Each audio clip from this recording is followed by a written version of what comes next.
I'm super excited about this class. I'm glad you guys are all here to learn about herbs, and a lot of you have been here for most of the day, right? Yeah, some new ones. This is anybody's first class? Okay, a couple of you. Good. Well, yeah, we're big on herbs here, and I'm going to give a little intro and talk about a brief history. I did a whole class on the history of herbal medicine earlier, but for some of you that missed that, I'll give a brief overview. And then we're really going to get more practical today and just show you all the different ways you can use it. And most people are very visual, so we're going to try to give a lot of visuals on what it looks like to do different things, because I can explain it, but seeing it's another thing. We'd love to eventually have a more hands-on where people can actually make a salve, make a tincture, make stuff, but maybe for another time. But at least this will give you a good wide range. We're going to have some samples for you guys to try too. But you guys been enjoying the samples of like the teas, the powders. We just try to put a bunch of stuff out there for people to try and get to use them and taste them and get used to these herbs that are so powerful and have powerful healing components. But anyway, super pumped about this class, because I've been into herbs for many years. I'm big into herbs. I make a lot of the formulas in the store and I use them all the time, and I'm always encouraging, and I don't know that the word is convincing, but that you should make herbs a part of your daily lifestyle because of the impact it's going to have on your health, and how easy it can be. I think it's, for some people, it could be a little overwhelming, or don't know what to do, or I don't want to take too much of something, or I think I'm going to cause a bad reaction. Most of the time, most herbs are extremely gentle. They're like considered whole foods basically, and there are some powerful medicinal compounds in them, but most of them are extremely gentle, and you don't have to be afraid of using them or having interactions. There are a couple contradictions, and Vaughn's doing a whole class on contradictions with specific herbs, but for the most part, there's a lot that are safe, and we have several formulas, and that's a great way to start too. Formulas designed for specific things. We've already made sure that they're safe. We have recommended dosages. You can follow those. But yeah, I hope to give you a good vast way of using things so that you can incorporate them in many different ways. So for some of you that missed the class earlier, herbal medicine has been here since, and herbs have been around since the beginning of time. God created them. In Genesis 1:29, which I don't have in the notes here, but it basically, God talks about, I created the herb and the seed-bearing foods for the service of man, to be our food. So these herbs have been around, and he designed them for us to consume, and have always been a big part of the healing modalities of the last several thousand years. And since we have recorded time, some of the oldest books that go back the oldest are talking about medicinal uses of herbs. So over 5,000 years of recorded history of using herbs as medicine, and even on going back to clay Sumerian tablets over 5,000 years ago, people were talking about using herbs as medicine, and has always been a part of the culture. People would just use what they had, and they learned to use it, and so we're going to demonstrate some of those ways. And there's been a lot of now substantial data, because it's not just been, I said this in my class earlier, the reason people have always used herbs and still use herbs is because they work. There wouldn't be this much history and this much books, but we don't just go on folklore either. There's now today with technology, stringent tests, and you can test and find these different compounds, but they've also shown that we don't even have all of the capability, the scientific capability to test herbs to their fullest, to show and find out all the different compounds. And a lot of people say there's things in plants that we still haven't even identified, can't even identify yet. So, which is really awesome. But pharmaceuticals go through stringent testing to show different things, but it surprises me because they'll show all these crazy negative reactions and they'll still allow them to be passed through.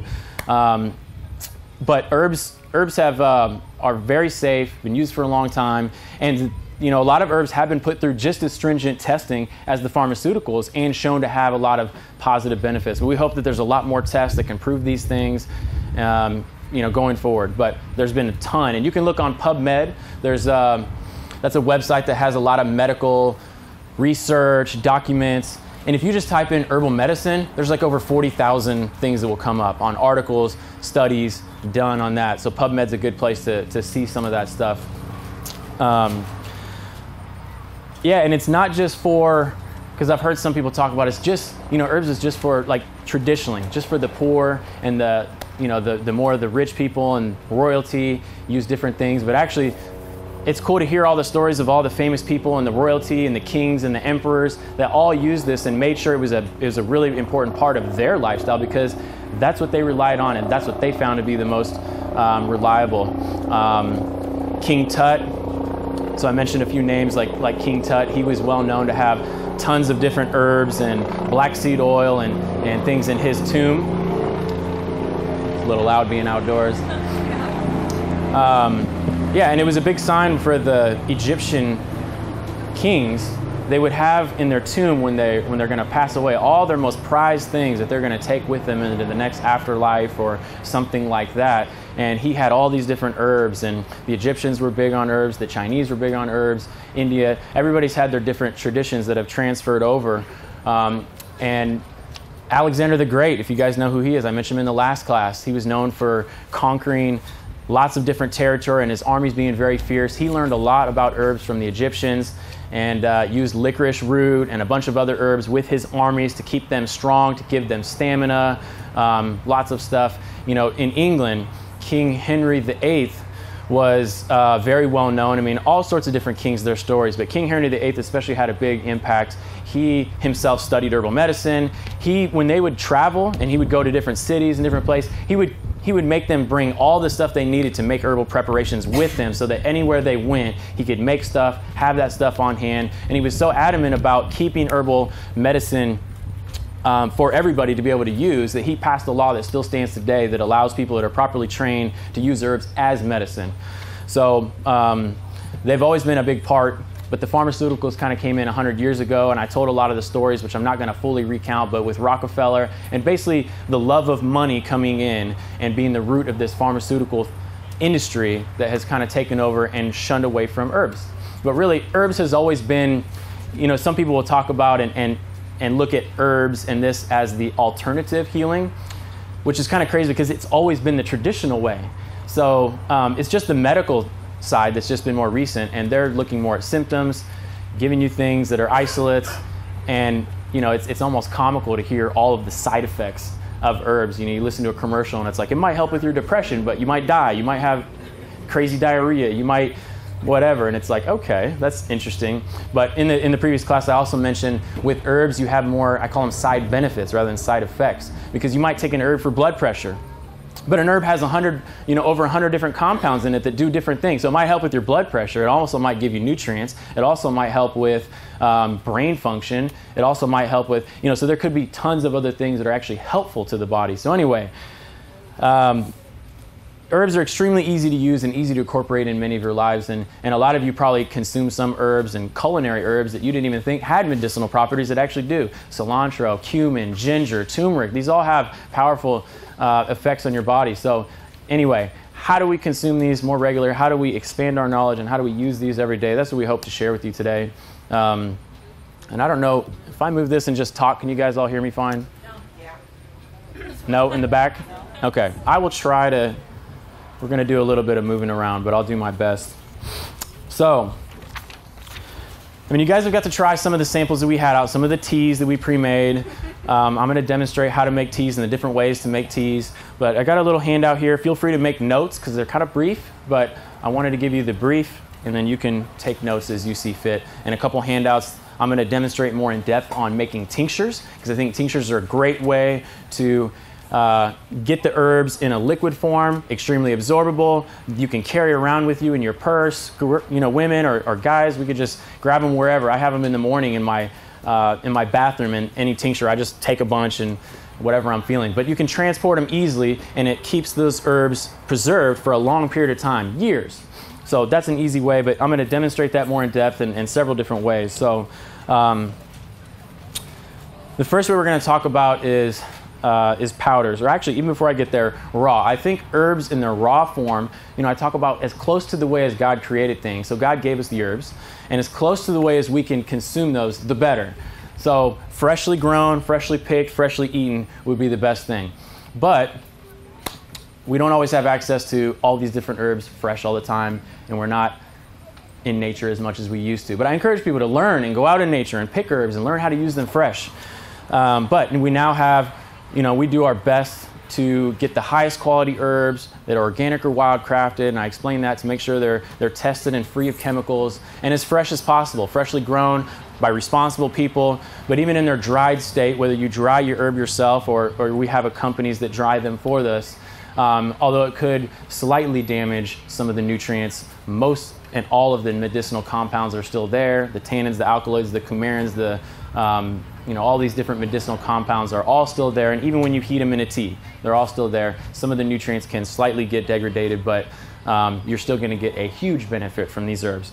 But powders are a big thing, and the way I started to use herbs a lot in my daily life, I made smoothies a lot. It was easy as I started to get on the healthy track to throw fruits and veggies in a blender, blend it up with some coconut milk or almond milk, and I could throw in some powder. So I started with some simple herbs, but now we have, again, several formulas that you can use. So we're going to demonstrate just how to make a basic smoothie and some of the herbs that I use every single day, some of the blends I use every single day, and we're going to let you sample some. So, and show you that it can taste good. These herbs taste good. So a lot of base of my smoothies, it kind of depends, but I use bananas a lot. And we got some frozen cherries. Sometimes I use some frozen berries, and we got some coconut milk. And then the two blends that I chose for this, that I use basically every day. This is like my go-to, and sometimes I add more to this. But superfood blend, so it's all of the best superfoods. And a superfood is just another fruit or a vegetable that has an extremely high amount of certain nutrients. So vitamins, some are higher in vitamins, some are higher in minerals, some are higher in antioxidants. So we took all the best ones in a good spread and put them all together in a blend that you can add and get the power of these superfoods that grow all over the world in your daily lifestyle. So it's a great all around. It's like a multivitamin and a power, but full spectrum. And I talked about that in my last class too, not isolating and extracting one ingredient, but a lot of people want to know how much exactly vitamin C am I getting? How much B vitamins? But God didn't create things in specific isolates. He created them together and for everything to work synergistically. So that power, we believe, is more powerful than just the isolated by itself. So anyway, we got superfood blend and the strength of Samson. So that's another one of my creations. I wanted to create a high quality plant-based protein powder. It's extremely good tasting, extremely absorbable. It has digestive enzymes from plants in it that help it absorb up to 90-95%. So many, and you can go and get, I used to buy this stuff, but cheap protein powders. They're cheap in their price usually, and they're cheap in quality. And so anyway, when you're into athletics and stuff, different people will tell you to take a certain amount of grams of protein. But that doesn't always add up because it's how much you can actually absorb and utilize. So you could be taking XYZ protein powder, and they've done tests and shown you can only absorb 10, 15%, 20 at most. What are you really spending your money on? Or you can get something that's way more digestible, it's alkaline forming, and I added superfoods to it. I added other herbs that are helping with hormone balance and strengthening. So anyway, those are my two main blends I use all the time. And coconut milk I love as a creamy milk alternative, but sometimes I'll do a coconut milk based smoothie, and sometimes I'll do more of a juice base. One of my go-to favorite smoothies, and you can write this down if you're interested in trying it, but take a couple mangoes, fresh mangoes, peel them, cut them up, and then I do either cherries or strawberries, fresh cherries or strawberries, and then I take either orange juice, or what I a lot of times started when I don't have a lot of time, I'll just take an orange, peel it, and throw it in, and that turns into the juice. So that's all it is. Mango, strawberries or cherries, and orange or orange juice. So anyway, juice-based smoothies are really good too, but not so much with the banana. But this is a good creamy one that tastes good. I want you guys to try it and see what you think.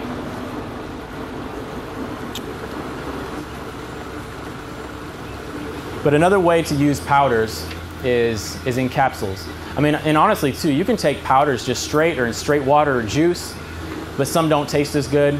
So you can capsule some if they're not very appealing. Like our parasite powder, it doesn't taste that good. Or the antiviral powder, it doesn't taste that good. I'm known for kind of tasting, like I don't really care what it tastes like. I just want the herbs in me. So I'll just take them straight, throw them in my mouth and wash them down with some water, or put them in some water and drink it. I really don't care, but some people do. So you can capsule, or you can mix them in some juice. We do sell capsule machines here, so this is what that looks like.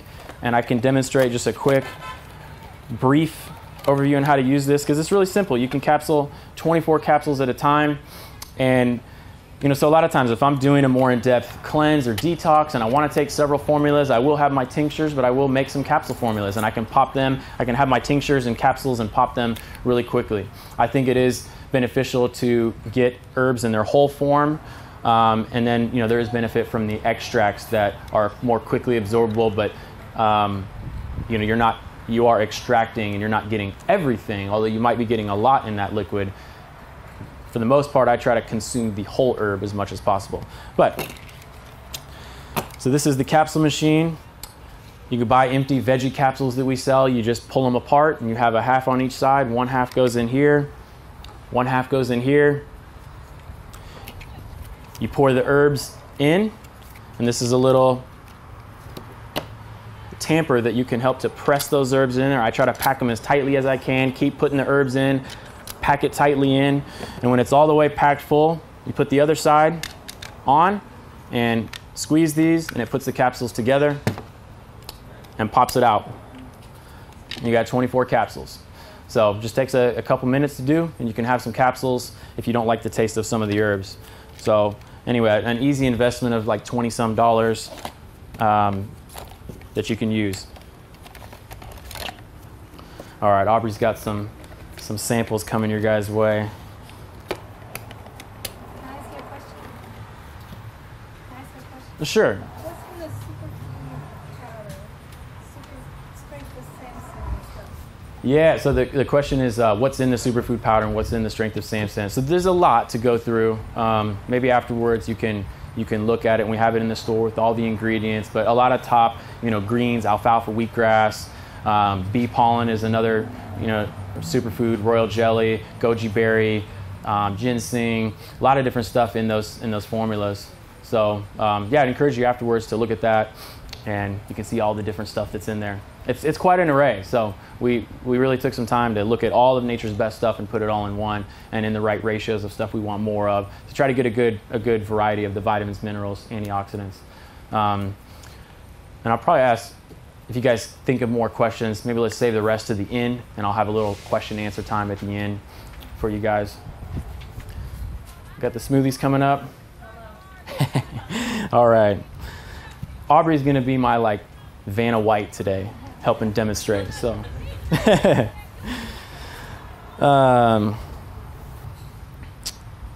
so teas, infusions, and decoctions would be the next way of doing them. Have you guys used teas very much? Show of hands. And most people, I find, what they know about teas is just boil some hot water, pour it over your tea, and it's usually, most people are familiar with green tea, black tea, or some flowery stuff that tastes good, and that's great. And there's medicinal benefits in those, and these flowers and all that too. A lot of the most medicinal plants are, and compounds are in the roots, the barks of the tree.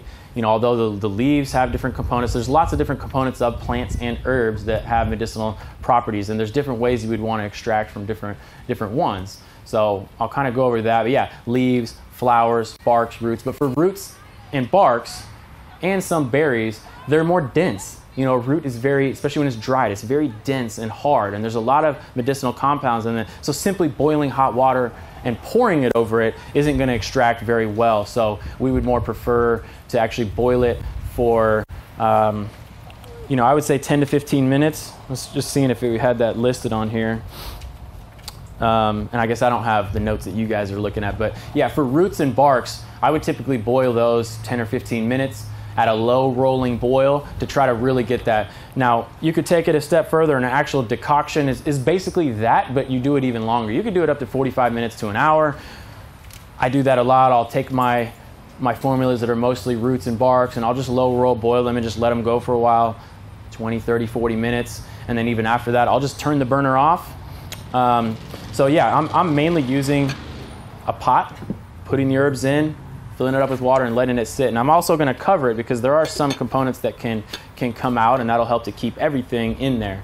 But low rolling boil, and I'll just let it go for a while and then turn off the heat and just let it sit for a while. And sometimes I'll do that the night before, and then the next day I'll heat it up again and strain it.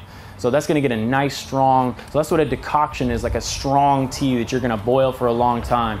An infusion is more of a tea that you would use with very gentle herbs like flowers, certain leaves. They don't need as much boiling and all that. And actually with the boiling, again, you do damage with the heat some of the water-soluble vitamins, B vitamins, some of the flavonoids like vitamin C.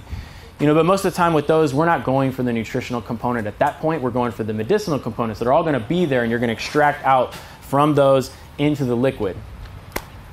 You guys all getting your samples? What do you think? Good? Good, yeah. It's one of my go-tos and tastes amazing.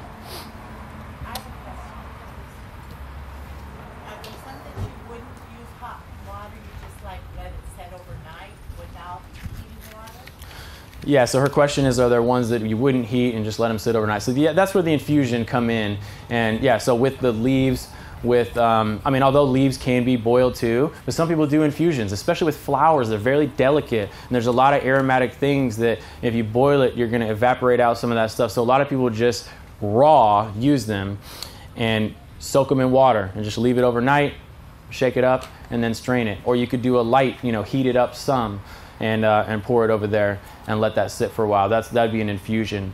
And there are some formulas that are a mix of roots and leaves, and it's totally okay to boil those for 5, 10, 15 minutes. That's what I do a lot with those. And then if I have a specific formula that has more of the leaves, like sometimes I'll mix teas quite often. I do this quite regularly. And I'll do one formula that I'll let sit and boil for a while because it's mostly roots. And then once that's done and I've turned off the boiling and it's stopped boiling, I'll pour in like a leaf blend and let that sit. So I'm kind of getting the best of both worlds. So different ways you can play around with it. But honestly, so there's different ways that you can extract them. For me, I like simplicity. I just use a pot, put the herbs in, boil it. I let it sit for a while, and then I just use a strainer. And when I'm done, I strain it right into my mason jar, and I'm ready to go. So that's one way you can do it. We do have other things that will help you in a pinch, in a quicker thing. So this is a tea ball. We sell these in different sizes. Some have handles on them. Some have a chain like this, but it opens up. It's made out of stainless steel. You put the herbs in there, close it, and you can let that sit. So that way you can just pull it out, dump it out, or you can have it in your pot, in your glass, whatever works. Another cool thing that I found, these are bamboo bombijas, or a straw with holes in it, if you will. So anyway, it's got these straws. I started doing this, I found this, and sometimes when I was in a hurry, I would want to just pour my hot water over a tea, especially if it was a leafy blend, and just drink it. So I could just put this right in and just start drinking it, and it filters it. But I started doing this around the store, and then everybody's like, what's that? I want some. So now we carry these. They make metal ones too. I just like the bamboo one. I think it's cool. But they make metal ones that filter it, and you can just put it right in there. So that's another great way to make teas. Whatever way to extract, again, I like this method just because it's easy and simple for me, and I like to boil them for a while.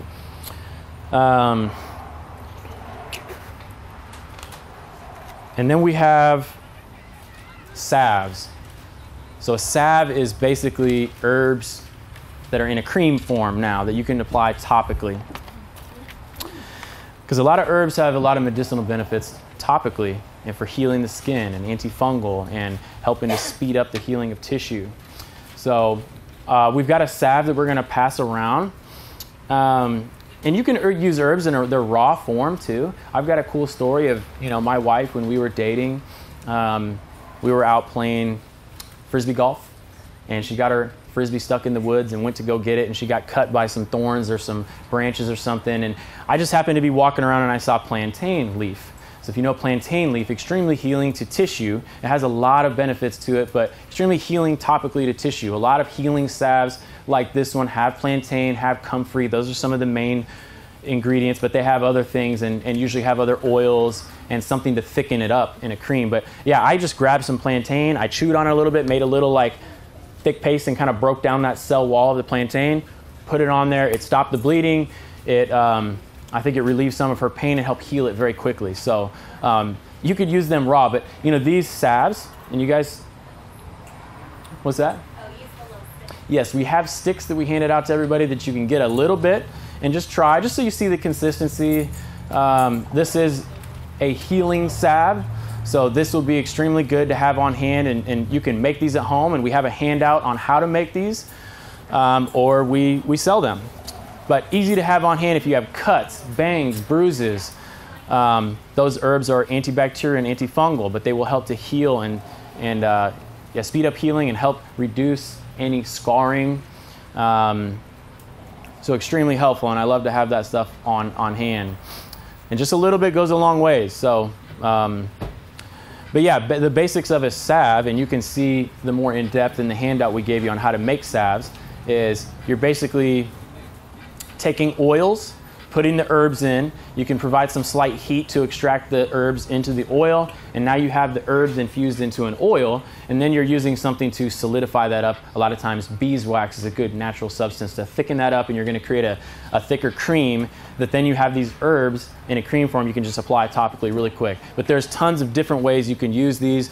There's stuff that's for pain and inflammation and muscle that you can have, and I love those when I get a really tight spot or something. I can rub that in. It brings pain relief, it brings inflammation relief, it brings circulation to that area, can help heal muscle injuries quicker. There's salves that are for bone and joint that can, again, help injury areas speed up quicker. You can make salves for burns. You know, burdock root and aloe vera and different things are extremely good for burns, so you can make these herbs and extract them and have that cream on hand to help heal quickly. So yeah, you've got a handout on how to do that a little bit more in depth. Yeah, and honestly, it doesn't take a lot of work to make these different types of formulas if you just have some time to experiment around and play around at home. And because we sell a vast array of bulk herbs, extremely inexpensive, you know, you can make a lot of these at home, you know, very easily, and you can make a nice batch that'll last you a couple years. Or we sell it if you want the convenience of having that already made too. Syrups would be another thing that, you know, it's basically like a tea that you're adding honey to. For example, an elderberry syrup. We actually sell one in the store made by a local lady. This is an elderberry syrup. So elderberry, extremely good for immune system, boosting immune system, fighting against cold and flu stuff. And you can add different herbs in there too, but elderberry is a great way. And then, you know, to make it taste good and to make it palatable for kids and all that, adding some raw honey will make it this nice syrup that you can just take a couple spoonfuls of. It's great for cold and flu season, but you can make your own too. And we, I don't know if I have it in the handouts, but yeah, you can easily look up a recipe on how to make your own elderberry syrup. We sell the elderberries. You can add in, and at the end of this, I have a couple herbs for different things, and I have some herbs for cold and flu. Or we make like an immune boost formula. You can add that into the herbal syrups and have a nice thing that will last you. You know, I love to pick fresh elderberries. They grow all around here. Once you know how to identify them, you can go pick fresh elderberries, use those, and have a nice fresh elderberry syrup that'll last you through the winter. Keep that immune system strong. And then steaming would be another thing. I don't know, was anybody at Hannah's class on beauty earlier? Did she talk about steam, facial steams? Hannah created a facial steam for us. Although even before she created that, you know, so that's just basically taking the herbs, pouring hot water, and I'll have Aubrey demonstrate what that kind of looks like here in a second, but you're gonna breathe the steam. So the steam itself, I would do it for a lot of people that have respiratory issues. It helps open up the breathing passageways. Heat also loosens up congestion. So you can do essential oils in there. You could do herbs. But basically you're pouring hot water. Yeah, and we have a sinus steam blend. We have the facial steam blend. So Hannah created that facial one more for beauty and for the skin. We have a sinus and brain one. And, yeah, so you would put the herbs in the container. You would have freshly boiled water, and you would pour it over it. I like to use a good amount of water in there, but you know, you can just do a little bit. And what you would do is take a towel. You would cover your head, and you would get roughly, I know she's going full on in this demonstration. It's awesome. So you would cover your head, and you don't want to be too close because the steam can actually burn you. but you know, a foot to 2 above it, and you're going to trap that steam in there. And you know, I like to do it for 5 to 10 to up to 15 minutes. Sometimes you have to close your eyes, but like sinus steam. Yeah, she's saying sometimes you have to close your eyes. Like the sinus and brain steam, it's a little more intense on the things to open the air passageways. So yeah, it's a little with the menthol and peppermint and eucalyptus. And anyway, it's a great formula. And we've had tons of success with people using that. And wow, open up the sinuses almost immediately. But lots of ways you can use different herbs and use things for respiratory support. You can get it on your face, again, for beauty support. But another way that, you know, and inhaling, honestly, inhaling goes right into the bloodstream too. So just another way to use these herbs, because I don't so much promote the smoking of herbs, although some people have traditionally done that. But I find that there's other waste byproduct in that and things that you don't want in the burning of it. I would rather do a steam or something like that. And then we have cooking. So a lot of ways you can cook with herbs. Again, with fresh herbs, with dried herbs, with powders. We make powders that you can use in a broth. But honestly, like I said in the beginning of the class, the more raw I think is better. You can use fresh cilantro and stuff in salsas. My wife's been great at coming up with creative ways to use raw herbs and in our foods, and it's amazing. It not only provides good taste, but again, these medicinal benefits. Turmeric, very anti-inflammatory. Ginger for digestion and circulation. I mean, you just name it. The Indians were very, from India, those Indians, they were very well known in using a lot of herbs in their foods. And if you had curry, it's this explosion of flavor, but it also has the medicinal benefits of those too. So you can use them fresh. You can forage or use fresh herbs and just put them in your salad. You can blend them up in salsas or salad dressings. We like to make some of our own salad dressings by just taking natural ingredients. That way you can control what's in it. You blend it up, pour it fresh over your salad, and it there's nothing like a fresh herb in your salad or in your. You can even make your own pasta sauce and use fresh Italian herbs. But nothing like using fresh herbs. But again, the dried herbs can be a good alternative. We have those. You can use those, you can cook, you can put in broths. We specifically have a medicinal broth blend that you can throw in and get those herbs in a soup base, in a broth base. Lots of ways you can cook with them. And just today, I know you guys have probably, any of you tried the raw balls? How awesome are those raw balls? It's amazing. I just want to eat them all. And I've made those before too. I like to go out to Colorado and hike, and so I've made different raw balls.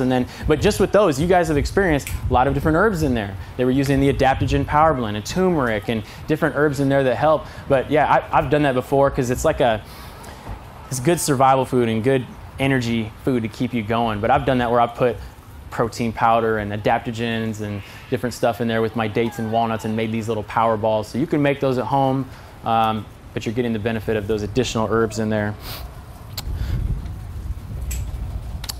But yeah, just get creative with cooking and figure out how you can incorporate more of these in your daily life.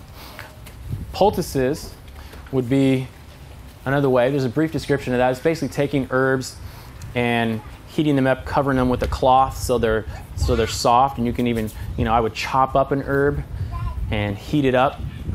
Some people would either just take a cloth and dip it in the tea, the liquid, and then putting that on topically. So more of a topical solution to something rather than a salve as a cream. This is like a straight herbal extraction into a liquid. So again, people would either dip that cloth in the liquid tea or wrap a chunk of that, emacerated herbs that have been wet and have been soaked, and then using that on the skin. So that can provide that healing power. And I think a really strong way to do it, probably a little bit more powerful than a salve, not as convenient to use, but the salves are great. Essential oils, we love essential oils and we sell a lot of essential oils. They're the most powerful part of these plants. They are a little bit more expensive to get the essential oils, and they're concentrated. You only need a little bit at a time, but another great way to, you can inhale those, you can take them internally if they're the proper grade. I would recommend therapeutic grade to make sure they're pure, and the ones that are ingestible, most all of them can be ingested. There's a few that are not recommended to be ingested, like wintergreen and stuff like that, but it's listed on the bottles. And topically, you can use essential oils topically. For example, lavender. Great for the skin, for blemishes, but also for burns. So if you got a burn, lavender will quickly, especially the lavender oil, a very powerful, quick way to heal. This wind is intense, huh? It's gonna blow away my whole stuff. But lavender oil is a quick way to heal and soothe a burn. There's other things too, but I just mentioned that one. There's herbs and essential oils that we like to use for respiratory support. Eucalyptus, peppermint. You can add that into your steam blend and inhale that, and extremely beneficial for opening up those air passageways. But yeah, essential oils are powerful. Just a little bit goes a long way. So a little bit more being careful and not doing too much with that, but another great way to get a powerful impact with those herbs. And then tinctures. Tinctures have become a real favorite of mine, even though, like I said, I like to use as much fresh and raw as possible, but I pretty much use herbs every way possible. And tinctures are great because they're extremely absorbable. They're very convenient. You can carry them with you anywhere at any time and simply take a squeeze of an herb. And we're going to pass around. Do you want to show the dose? Yeah. So this is an alcohol tincture by Dr. Morse. It's called Healthy Circulation Upper Body. So basically it's a brain health formula. It helps to increase circulation to the head for brain and nerve function. Everybody could use this to help think clearer. Anyway, got great herbs that have been highly researched like ginkgo biloba, gotukola, skullcap, but a great formula. I chose this one too because it's very similar to the type of extraction we're going to be using. You can use different things to extract into a tincture. For example, the traditional way is using alcohol and water. Now, why alcohol and water? Because some constituents are water soluble, so therefore you have the water, but some medicinal compounds are harder to extract and water won't extract all of them. So you need something more solvent-like. And alcohol, a universal solvent that will break down. So when you combine both together, you get the water-soluble stuff, and the alcohol can grab more of the harder constituents, pull them out, and the alcohol keeps it preserved. It won't allow bacteria to grow, mold to grow, so a tincture will last years or indefinitely. So this is an alcohol water extraction done basically the traditional way, although Dr. Morse, we love his formulas because he does a very strong extraction. He has like a 110,000 pound press that squeezes out all the herbs. I'm going to show you how I make tinctures by hand. But yeah, if you have a 110,000 pound press, you have a little more oomph to get the stuff out of the herbs. There is a dosage on here listed by weight. It's generally 1 dropper full if you're between 75 and 150 pounds. And what we mean by a dropper full, because you'll notice if you squeeze this dropper, it only comes up about halfway. With this particular formula, a dropper full means a literal dropper full. So if you're only able to pull up half, you do 2. And that makes a full. If you only get 3/4, then you do another quarter. It's not an exact science. It's totally okay to get more. And some people double or triple it for a stronger effect. But this is one of the top selling formulas that we have that's a tincture. Because everybody wants more brain support and think better, and it really works. It's funny, I heard a lady at a conference, a Dr. Morse conference, and she came up and said, I want to thank you for making your formulas. I said, oh yeah, great. She said, I'm a professional gambler, and your formulas, the Healthy Circulation Upper Body, and he has a brain and nerve formula, I take those two, and I win so much more than I ever did before. So anyway, not that I'm promoting that, but these herbs do work. They do help. You can start passing this out and you guys can try it. It is, I will tell you, because it's alcohol and water, it's a little strong tasting and you get that alcohol. It's not enough alcohol to really be a big deal because the amount of alcohol in this, it says on here, is only 30 to 40%, and a dropper full is extremely minute, but it is a little harsh. I personally don't mind taking them right in my mouth. Just in those little cups. But yeah, we have cups, and then you can, I don't know if you have something to drink, but I don't think it's terrible, but it is slightly harsh. But I've started making for a while now a brain health tea every single morning, and it's helped me. But it's basically these same herbs in tea form. Although I use the tincture sometimes, and I make that tea, and I use that to start my day, and I add like lion's mane mushroom in it because it's not in a tea form, it's a powder. Lion's mane is another great medicinal mushroom for brain and nerve function, can help regenerate the nerves. Extremely powerful. So I make that like as my daily routine to start my day, and has made a huge impact. But yeah, you can see how easy, and because it's concentrated, you don't need a large dose, and you can carry these around. Extremely convenient for people that have a weakened state in their body and weakened digestion. This is another great way to get those herbs in the system, because a raw herb might be harder for them to digest and get everything out of. This is going to be very quickly absorbed into the body. That alcohol delivers those herbs into the bloodstream very quickly. So a lot of times you can feel the effect within minutes. And I'm going to show you a little demonstration, but you have a handout too on how to make tinctures. And it's so easy to do and very inexpensive. You pay a little bit more for buying these tinctures, but it can be worth it if you don't have the time to do that and you want the convenience of that. Another thing I'll mention is, the traditional way is alcohol and water, but some people use glycerin and use other things. People like the taste of glycerin better because it's sweet, but it's not as much of a solvent, so it's harder to extract those herbs into the glycerin. Now there are companies, like we carry a company, Cedar Bear. They use a very advanced proprietary way of going through. They have like 7 or 8 different processes to, I can't remember all the ways they do it, but to get a strong extract into a glycerin. Very hard to do at home to get a good strong extract into a glycerin, because it just doesn't extract those properties very well by itself. So I would more, recommend, if you're going to do it at home, to use the alcohol and water, and I've done that quite a bit, and I love making them. And 1 mason jar of tincture can make like 10 or 12 tincture bottles like we're handing out. So an extremely affordable way to do it. But basically, and it gives you a little bit more details in there about the folk way and the traditional way of doing it. You're going to fill a mason jar with your herbs.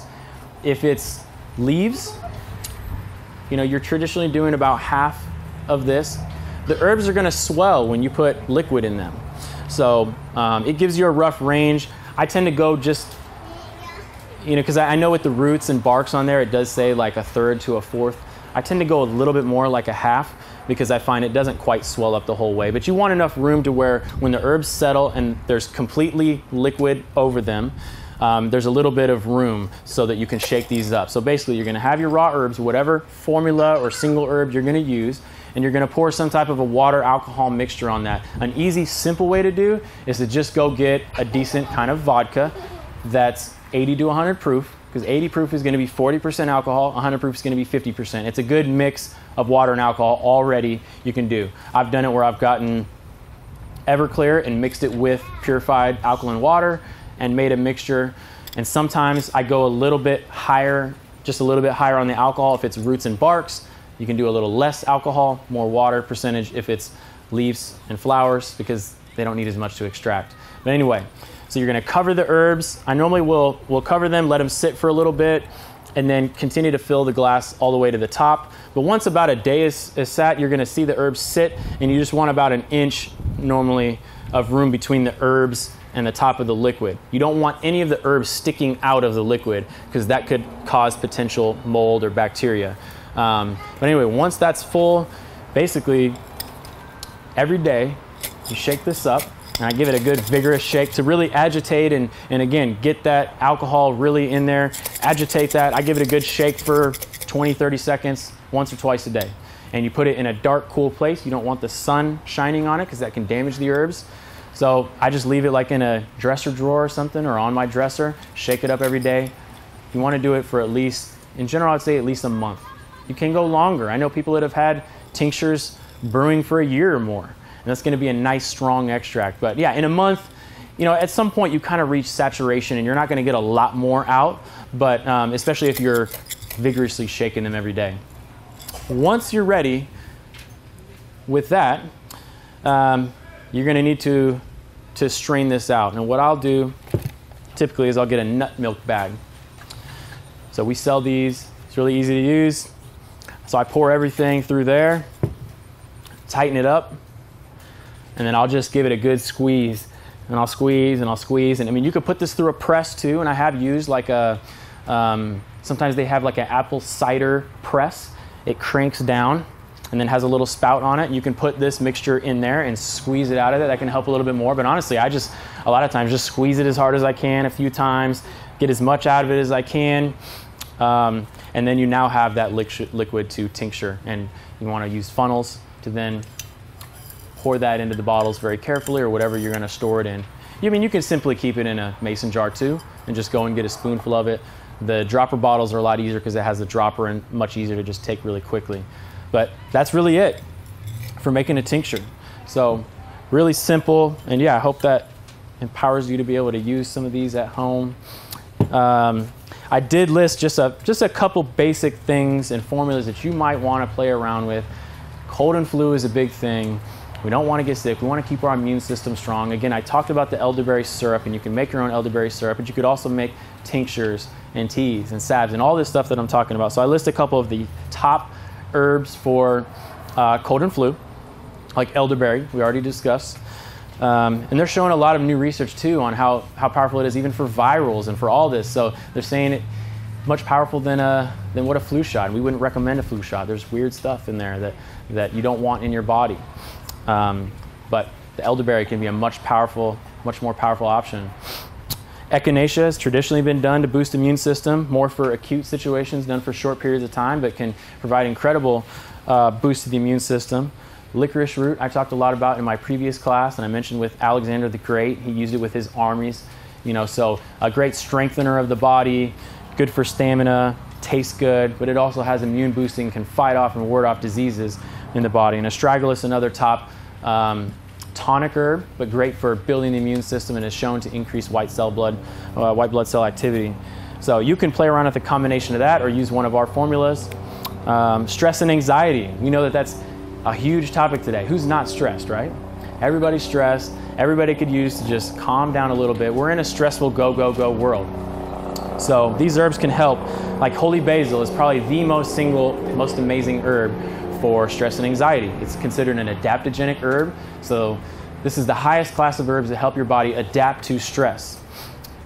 Physical, mental, emotional stress. And it does that in a variety of ways, but this one especially has been known, holy basil, to lower the stress hormones in the blood very quickly, and to help with immune system. And these adaptogens, and I make a whole adaptogen power blend of all the best adaptogens in the store. So that's a great blend, and another one of my go-tos that I use all the time because it has all of these. But holy basil, a top one for helping with that. Chamomile and lavender, very good for calming the nervous system down, relaxing. People use it before bed. We have a relaxation tea. You guys might have even tried the relaxation tea. We have some made in there. It tastes good. Or we use it in sleep formulas too, these, because they provide that gentle relaxation. Ashwagandha, another one that's an adaptogenic herb, good for a ton of things like immune system, strengthening the body, but a powerful one for immune system and calming the nervous system down, providing some calm and balance in the hormones. And for brain and focus, so you basically got almost all of these herbs in that tincture if you tried it. And I don't know, did you guys like the tincture? It was a little strong for some of you. But you really get the taste of the herbs. A little strong of a taste. But yeah, a little kick. Sometimes we need that. In the morning, kind of gets me going. But yeah, I had ginkgo, gotu-kola, rosemary, butcher's broom, another great one for circulation all over. It did not have lion's mane in that formula, but lion's mane is a medicinal mushroom, that one I mentioned, very powerful for brain and nerve function. They've done tons of studies showing it regenerating nerves, possibly preventing or reversing Alzheimer. And we can't claim anything, but there's a lot of new studies being done that are showing the huge benefits of this type of stuff. So I normally make my brain tea in the morning and add lion's mane powder to it, and that's my go-to. So these are some of the top things that I think you could learn and play around with and use in your daily life. But yeah, hope you're empowered to understand how herbs can impact your life. And there's so many more things to say about herbs, and so many more herbs that do amazing things. So just keep looking, keep learning, learn how to use more in your daily life, your cooking, your teas, any way you can get them in. That's what some people tell me. What's the best way to take herbs? Any way you're going to get it in your system, whatever's most convenient for you. And doing it consistently is going to be better than not doing it. So anyway, I'll open it up for some questions now. Maybe 5 or 10 minutes of some question and answer. Yes? So do you all have any honey that actually has like the actual comb inside of the jar? Like, you know what I mean? Yes. So her question is, do we sell any honey that has the actual comb in it? Yeah, and I've seen that. We don't carry that, but we work with some local people, and we have a local raw honey that's unfiltered. It doesn't have the comb with it, but I mean, it's just as good. They have, and they actually work with farms around here, and they put them in areas that are not sprayed and not have crops and all that. They seek out these untapped areas to put their stuff and allow the bees to have. So we get that local raw honey here, and I think that local raw honey is the best way to go with that. Yes? I was wondering about if you have dried elderberries, what's the best way to, like, you know, as a maintenance, you know, daily, be able to get that immune boosting from those? Yeah. So do we have dried elderberries, and what's the best way to get elderberries in your system I consistently? have dried elderberries. I got dried elderberries, but I'm just wondering what to do with them. Yeah, and we do sell dried elderberries whole, or we have elderberry powder. Some places you'll read say that there are some, they will call them toxic components in elderberry. It's kind of funny, if you do get too much of the raw elderberry, it can give you a little upset stomach. That's really all it means. But when you boil it, you're actually removing and taking that away. So for most people, although I've eaten raw elderberries and been fine, best way is to actually boil it and make like an elderberry syrup. So like I was explaining, where you're going to boil and make a concoction and then use like the raw honey with it after it cools down. And then you got a nice sweet thing. You can just take a tablespoon of a day. That's a good general maintenance dose of that. You'll find lots of recipes online, and a lot of them call for the addition of like ginger, clove, cinnamon. You can even add some of these additional immune boosting herbs like echinacea, astragalus, and I've done that. I've made my own elderberry syrups where I've added 6 or 7 different herbs to the elderberry, but the elderberry is the base. But yeah, a spoonful of that a day is a good maintenance dose during cold and flu season, or if you're feeling something, you can take several tablespoons of that a day. Yes? When you're making your teas and you're boiling them for a long period of time, how do you keep an adequate amount of water in there, and does that dilute because some of it's, you know, boiling out or whatever? Not boiling out, but Yeah. evaporating. I know what you're saying. So yeah, the question is, when you're boiling and making these teas and you're boiling them for a long period of time, how do you make sure there's adequate enough water, because some of the, some of it's steaming and evaporating out. So yeah, and I've had that happen, and I've learned some ways when sometimes I'll forget about it sometimes, and it'll boil all the herbs and cook the herbs basically. But when you cover the herbs with the top, it helps keep that steam in a lot more, and then I'm able to turn down the burner a lot, and it's still low roll boiling it. I like to low roll boil it. It doesn't have quite as much heat, and it keeps most of that steam in there. So even for 30, 40 minutes, if you're starting with enough liquid to begin with, and basically like we call for on the recipes, a tablespoon of herb to a cup of water, I find doing it that way is best. If you're going to keep it open, you're going to lose a lot more steam, and it's going to dilute, it's going to concentrate it a lot more. You can just add more water, or I kind of gauge it by eye, and if it's getting a little low, I'll add more water to it. Anytime if it's too concentrated and it tastes too strong, you can just dilute it more with water anyway. But I generally recommend for long periods of time, covered is the best. Keeps most of that in there and keeps any of that steam aromatic stuff in there too. So that 8 ounces of water may end up being 6 ounces. It might be a little or less. something. Yeah. It might be a little less after you boil it for that, but that's totally okay. Okay. Yeah. Can you use powders to make tinctures? Can you use powders to make tinctures? Like broccoli powder or something like that? You can, and I have used some powders to make tinctures. What I find is it gets too clumped up a lot of times. So a little powder would be okay, but I wouldn't use strictly powders. I mean, some people say that they try to get more surface area on the herb to extract better, and I think that makes sense. What I would more do is get the raw herb or the cut up herb and maybe run it through a blender with the mixture, and I've done that, blend it up so it chops it up just finer. But when it's a powder, it's too fine, and when it sits, it kind of clumps, and when I go to shake it up, it's just, I don't know that it's fully extracting the best. So it's generally not recommended as much, and cut herbs is the traditional way of doing it, or fresh herbs that have been cut up. But I have used a little bit of that, and that could probably be okay. Yes, sir. Yeah, I became on the other day, but I usually make tonics, and I'm more interested in tea and combination. You said make the tonic with the powder would be, consisting of 1 tablespoon for every 8 ounces of boiling shit. But how do I combine that with the tea as well? You get what I'm saying? I'm not sure I fully followed you there. What I'm saying is, my wife and them love the tea, but they'll take the tonic, but I'm trying to give them something that You want to add the powder to it? was a little, it tastes a little better. Oh, make it taste a little better. There you go. Okay. Yeah. How do you make a tea and get the benefits, make it taste a little better? Because some of the teas are a little strong tasting. And that's where like the syrups can come in handy. Great for kids. Great for people that don't want the taste. You're just basically adding raw honey to it. Or a little stevia. But you can play around with it. I know we have a tea that we're sampling in there that Aubrey made, our healing tea. A little strong tasting, these herbs. So sometimes you can just get used to the flavors, but she, I know, added some lemon and some honey to it, and that helps to kind of take that intenseness off of it. Or you can add those to juices too. You can mix them with juices. Lots of different ways you can get creative on making them taste better. Again, I don't know if you're here for the beginning part, but adding powders into a smoothie is a great way, especially with some fruit that's going to sweeten it up. You're going to hide that really well.